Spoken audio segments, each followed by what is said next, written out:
All right. So I wanted to ask you a few questions. First of all, what's your middle name? Don't have one. You don't have a middle name? So it's just Katy Hawkins. All right. Well, Rochelle didn't know it. I didn't know it, so No, if there was anything, my mother didn't know about it. okay. So what's your mother's name? Kizzy. Kizzy? K-I-Z-Z-I-E. Yeah. What was her maiden name? I don't know. Okay. Well, it was Taylor. Her maiden name was Taylor. Oh. Kizzy Taylor. That's right. Yeah. And your dad's name was Jackson? Is that correct? Well, and Jackson Hawkins. Jackson Hawkins, right. So, and you grew up in Holdenville, Around there. around there, Well, I was born in a tent. in a tent. And Yeah, there's a Middle Creek #2 church. It's west of Holdenville, and they had, of course, camps around there, but they had a tent around there, and I guess my mother stayed there while my dad went to go and build a house on his little property he had north of Holdenville. So while he was gone, she had me, and I don't know if she was by herself having me or not, but I was born in a tent. well, that's pretty exciting. When's the last time you spent the night in a tent? I guess so. Okay. So how were they from Holdenville? Where did they live before they lived in Holdenville? No idea? The way my mind's going now, I won't remember anything anymore. Well, I don't know about that. Oh. So you went to school in Holdenville? Well, there was a 1 mile east of us. The house my dad built was 2 miles north of Holdenville on 40-acre land that he had. Yeah. So he built this 2-room house on it, and that's where we lived until I was just getting ready to start school, and he was going to put Mom and I in Holdenville in town so I could go to school there. And he got pneumonia and died on us. Yeah. So that was the end of that part of the world. How old were you when he died? Well, it must have been barely 6, because I think he died like in May or June, something like that. So that July I would have been 6, I guess, 5 or 6. Okay, well, you were born in 1920, right? Mhm. So he died like in 1926, 1927, So- somewhere in there. Yeah. So where did you go to school? Where? Yeah. Where did you go to school? Oh, well, I wish I could remember the name. 1 mile east of where we lived on a corner was a 1-room schoolhouse that taught from first grade, or I don't know, maybe they used to call it primer or whatever it was, prime, to the 6th grade, and that's where I started my school. Yeah. And then, of course, after my father died, then my mother went and lived with another man, and that his property was north of Wewoka. So he built a little 3-room house on that, so that's where I was moved to. And so by that time I was ready to go to school, and the school was 1 mile north of us. So through the wooded area, I'd go. Well, I walked. I don't remember anybody taking me to the school, but I started my school there. Coming back, I don't know if I got lost or what, but I started going around a tree. I don't know how many times I went around that tree. I couldn't find my way rest of the way home. So I finally, I guess, got myself straightened out and got home, and when my mother knew about it, then she wouldn't let me go back to the school. Oh, really? So she knew of a lady in town in Holdenville that she could keep me the 5 days a week to go to school and go back home. They'd come and pick me up. And of course, traveling at that time was always wagon or buggy. Yeah. And that's the way all my traveling is done. When I was a little girl, was in a buggy. And Do you remember the lady's name you stayed with? no, Do you remember the gentleman that your mother was living with, you and your mother was living with? Do you remember that gentleman's name? No? Okay. So then, okay, so did you graduate from high school? you know, I eventually, but like I say, my mother, I think,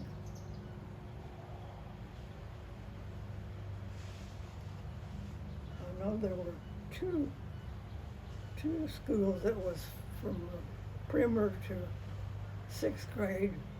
And it seemed like I attended both of them at one time. Yeah. And so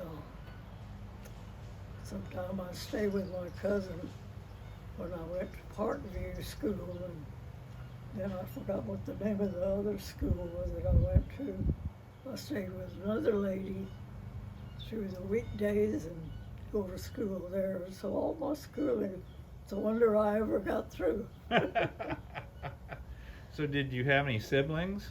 Anyway, Siblings? Brothers or sisters? well, I had a brother, but I didn't know, hardly knew him because he was sent off to boarding school. They had boarding schools for Indians at that time, and they'd just send them there and they'd stay there, and I don't know until they finished whatever, and I don't know. Then I guess he was into alcohol or something, and he died from that. So I really did know my brother. What was his name? Oh, I think it was Willie Sewell. Yeah, so who was his dad? Did he have a different dad than you did? I don't remember. Because I did see some records that indicated that your mother was with somebody named Sewell at some point. So. Well, Sewell was the father of my brother, and there was another boy that belonged to the Sewell guy. Okay. But as I was growing up, this I guess his name was Elliot Sewell. Somehow he got into money from maybe some property or something. So he was married and lived in town, so he had me stay with him a while and go to school. So I bounced around wherever I could I see, yeah. live and go to school, I guess. And So the land that your dad owned, you said he had 40 acres. Was that his Native American allotment? I guess it was, and then, of course, my mother sold 20 acres of it, and we lived on the little house that was my dad had built, and lived on it until she hooked up with another man, and like I say, moved to north of Wewoka, and that house that was built there, and we stayed there, and then he died.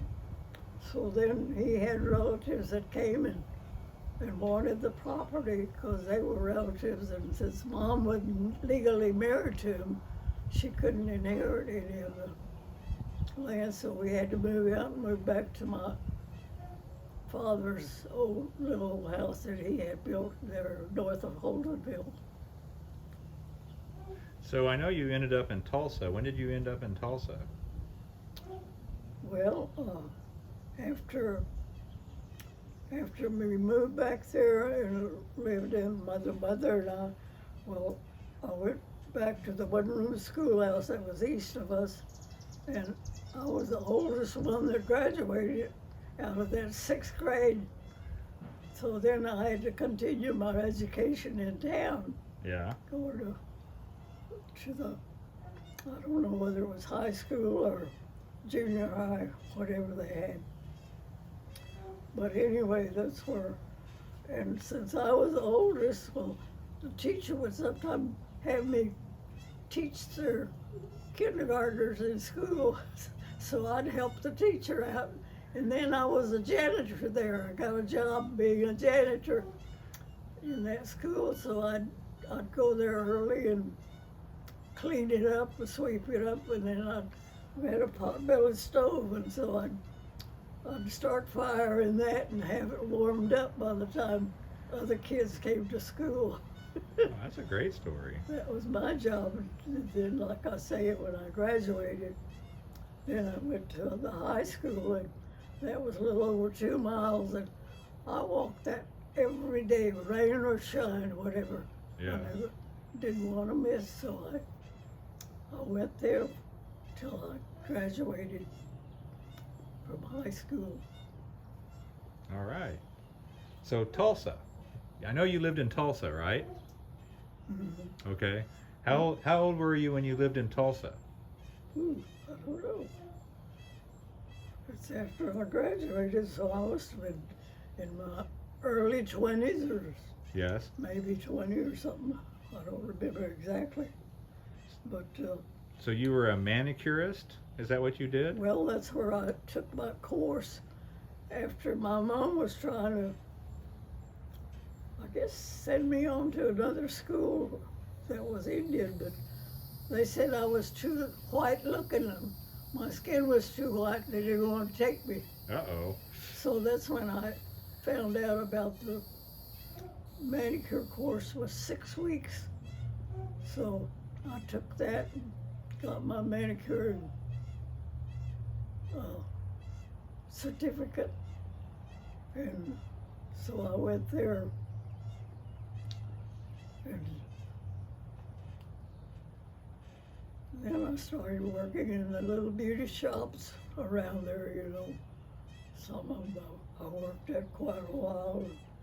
I'd move up to a little better shop that had less of people, because the one I first went to had about 9 or 10 chairs of manicure. That's all they did was manicure.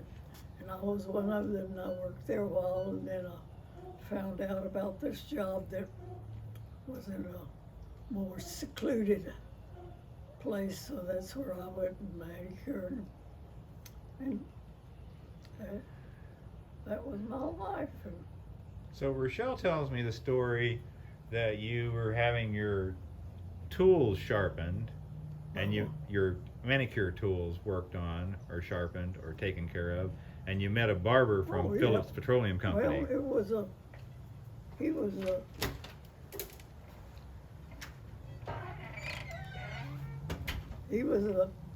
he owned the shop that sharpened scissors and sold them, and so I'd run in there and he'd quickly sharpen my nippers so that I'd get back to work. So he was always friendly with me and took care of me. And while I was in there, then he said, "I want you to meet somebody."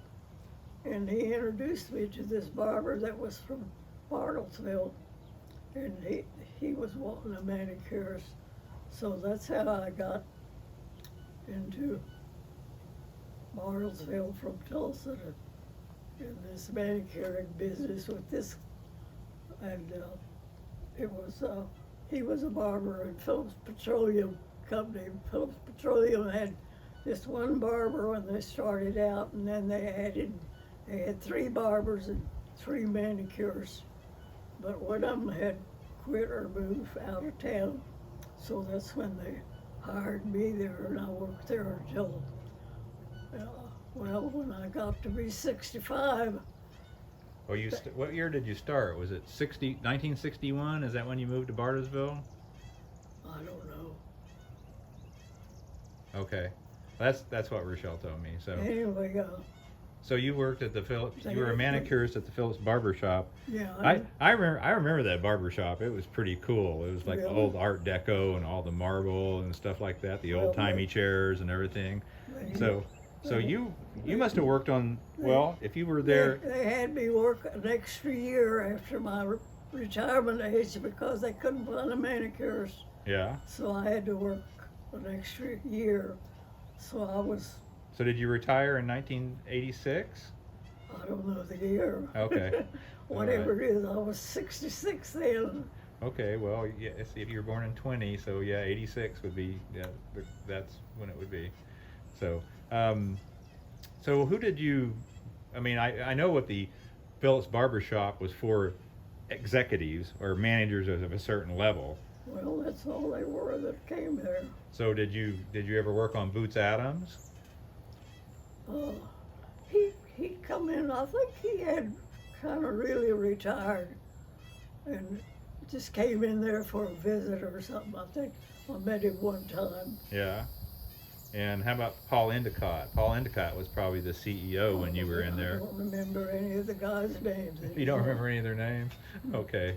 Yeah. Well, Paul Endicott owned that property up around Copan Lake, but Adams was there until 64. So you probably did see him.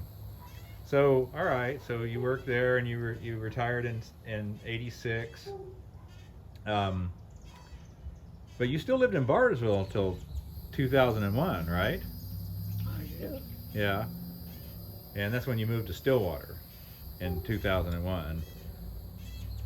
Well, yeah, it was either 2000 or 2001, I can't remember, but my son lived here and was working here, so they wanted me to just come move to Stillwater. Stillwater, so. Well, let's talk about the Canes Ballroom. Did you used to go to the Canes Ballroom? Yeah, Is that where you met Glenn, Rochelle's grandfather? well, during wartime,